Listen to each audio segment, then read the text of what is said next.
ఇందాక వీడియోలో మనం relationship between zeros and roots of a quadratic polynomial చూసాం. అంటే ఒక క్వాడ్రాటిక్ పాలినామియల్ యొక్క జీరోస్కి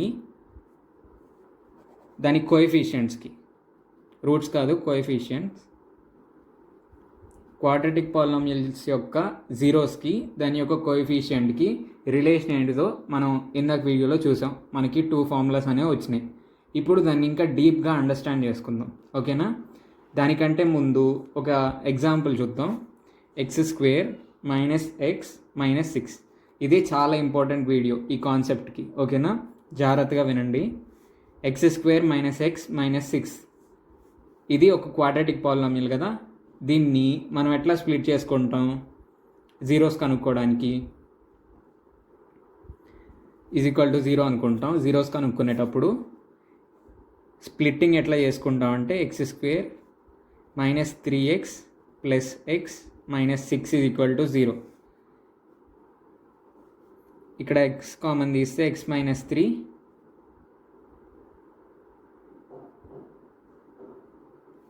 ఇది 2x -3x + 2x = -x. ఇక్కడేమో 2 కామన్ తీస్తే x - 3 = 0. మనకేమొస్తుంది? x + 2 × x - 3 = 0 అనేది వస్తుంది, ఓకేనా? ఇప్పుడు మనం జీరోస్ ఏమని చెప్తామంటే x + 2 = 0, x - 3 = 0.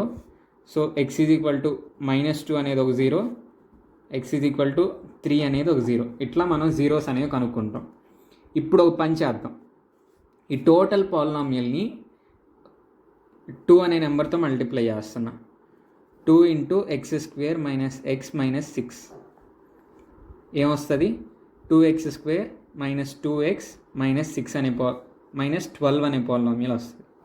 2x² - 2x - 12 అనే పాలినామియల్ మనకు వస్తుంది. ఈ పాలినామియల్కి జీరోస్ ఏంటియో చూద్దాం. 2x² - 2x - 12 ఈ పాలినామియల్కి జీరోస్ ఎట్లా ఉంటాయో చూద్దాం. 12 2s are 24, 6 4s are 24, -6x + 4x - 12. ఇప్పుడు దీంట్లో 2x కామన్ తీస్తే x - 3 + 2x 4x కామన్ తీస్తే 4 కామన్ తీస్తే x - 3. ఓకే, ఇక్కడేమో 2x కామన్ తీసాను, ఇక్కడేమో 4 ఒకటి కామన్ తీసాను, ఓకేనా? ఇప్పుడు ఎట్లా రాసుకోవచ్చు? 2x + 4 × x - 3 = 0. ఇప్పుడు మనం జీరోస్ ఏమని చెప్తాం? 2x + 4 = 0, x - 3 = 0. దీని నుంచి 2x -4, x -4/2 అంటే 2 2s are 4 కాబట్టి x -2 అనేది ఒక 0 వస్తుంది. నెక్స్ట్ x ఈ -3 పోతే +3 కాబట్టి x +3 అనేది ఇంకో 0 వస్తుంది, ఓకేనా? ఇట్లా 2 జీరోస్ మనకు వచ్చినాయి. ఇందాక మనకేం వచ్చినాయి? -2 3 వచ్చినాయి. ఇక్కడ కూడా -2 3 వచ్చినాయి. కానీ ఈ పాలినామియల్స్ రెండు డిఫరెంట్ కదా. ఇక్కడేమో x² - x - 6 తీసుకున్నాం, ఇక్కడేమో 2 × x² - 2x - 12 తీసుకున్నాం. అంటే ఇక్కడ ఇచ్చిన పాలినామియల్కి 2 మల్టిప్లై చేస్తే మనకి ఈ పాలినామియల్ వచ్చింది. కాబట్టి ఈ పాలినామియల్కి మనకి సేమ్ జీరోస్ అన్నీ మనకు కనిపిస్తున్నాయి.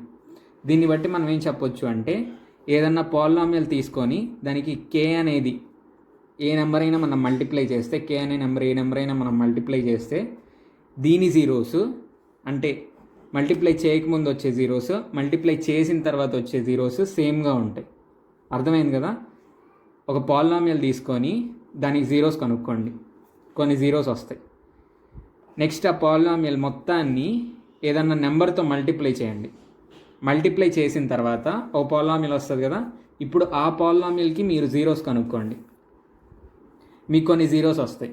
ఇప్పుడు ఇందాక మీరు మల్టిప్లై చేయకముందు వచ్చిన జీరోస్, మల్టిప్లై చేసిన తర్వాత వచ్చిన జీరోస్ సేమ్ ఉంటాయి, ఓకేనా? కాబట్టి ఒక పాలినామియల్ని వేరే నెంబర్తో మల్టిప్లై చేయటం వల్ల, పాలినామియల్ మొత్తాన్ని ఒక నెంబర్తో మల్టిప్లై చేయటం వల్ల దాని జీరోస్ అనేవి మారవు.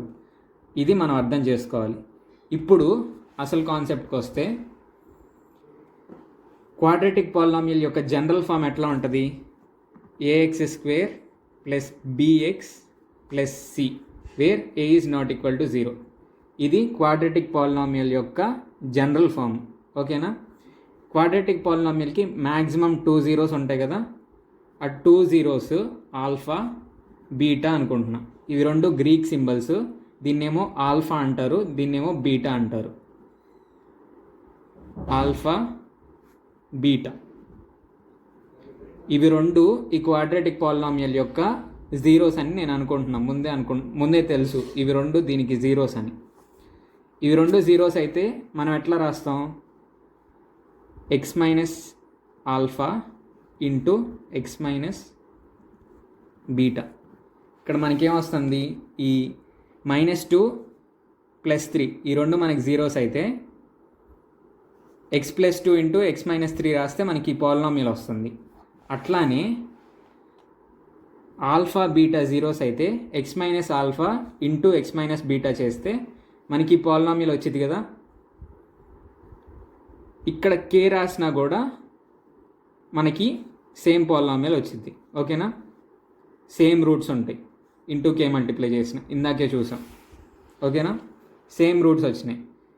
ప్రోడక్ట్ చేయకపోయినా సేమ్ రూట్స్ వచ్చినాయి, ప్రొడక్ట్ చేసిన తర్వాత కూడా అవే రూట్స్ వచ్చినాయి మనకి. కాబట్టి ఇంటూ ఎనీ నెంబర్ మనం పెట్టుకోవచ్చు. రిజల్ట్ మనకేమొస్తుంది? AX square plus bx plus C అనే మనం తీసుకున్న పాలినామియల్ మనకి రిజల్ట్ వచ్చింది ఇట్లా చేస్తే. ఇప్పుడు దీన్ని ప్రొడక్ట్ చేసి చూద్దాం. కే ఇంటూ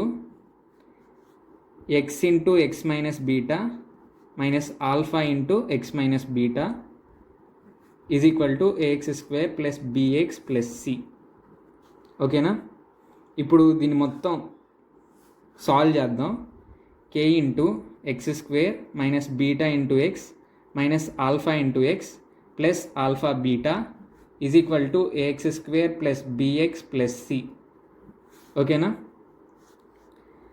దీన్ని ఎట్లా రాసుకోవచ్చు? ఎక్స్ స్క్వేర్, దీంట్లో ఎక్స్ కామన్ తీద్దాం ఈ రెండు టర్మ్స్లో, minus of alpha plus beta into X plus alpha beta is equal to AX square plus bx plus C. ఓకేనా? ఇప్పుడు కేని మల్టిప్లై చేద్దాం. K x square minus alpha plus beta into k into X plus k into alpha beta is equal to AX square plus bx plus c. ఇప్పుడు దీంట్లో నుంచి మనం alpha plus beta ఎంతో చూద్దాం.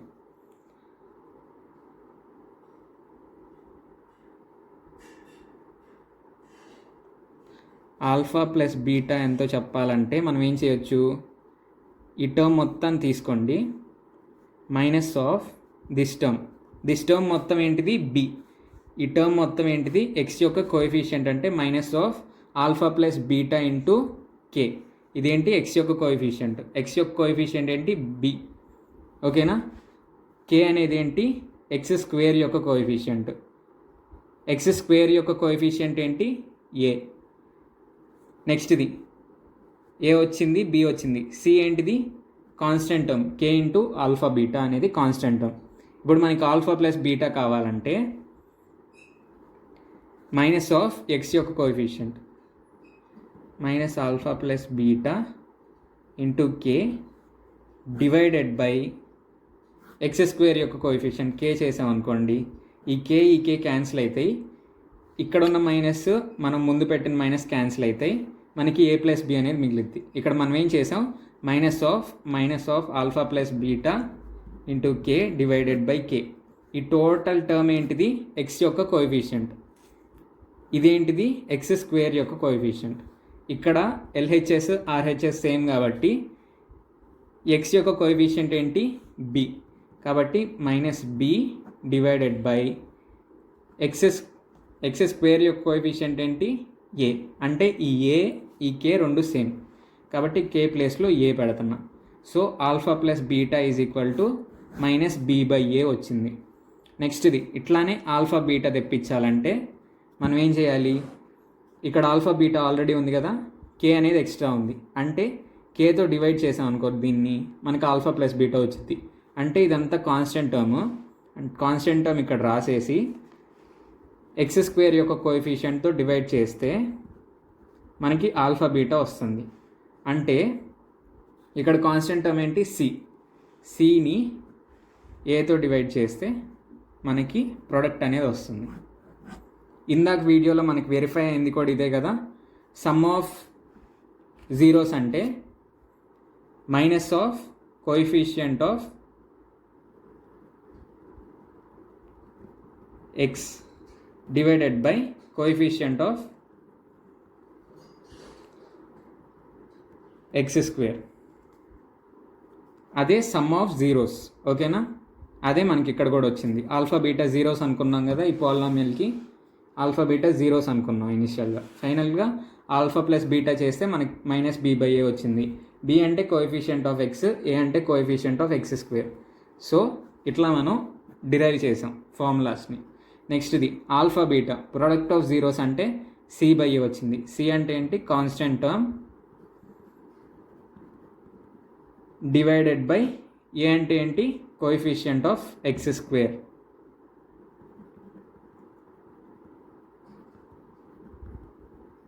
ఓకేనా, దీంట్లో ఏ అనేది coefficient of X square, C అనేది constant term.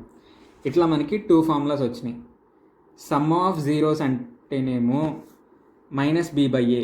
Minus B by A అంటే ఏంటి, minus of coefficient of X, ఇదే కదా polynomial. Minus of coefficient of X divided by coefficient of X square. నెక్స్ట్ది ప్రోడక్ట్ ఆఫ్ జీరోస్ అంటే C by A, అంటే constant term divided by coefficient of X square. కాబట్టి ఈ formula మీరు note చేసుకోండి. ఈ 2 ఫార్ములాస్ని మనం డిరైవ్ చేయమని అడిగితే ఇట్లా డిరైవ్ చేయాలి ఈ ప్రాసెస్లో. ఈ వీడియోలో అన్ని కాన్సెప్ట్స్ మీకు క్లియర్గా అర్థమైనాయి అనుకుంటున్నాను. మీకు గనక ఏమైనా డౌట్ ఉంటే తప్పకుండా కామెంట్ సెక్షన్లో అడగండి. వీలైనంత త్వరగా మీ డౌట్ని క్లారిఫై చేయడానికి ట్రై చేస్తాను. Thank you.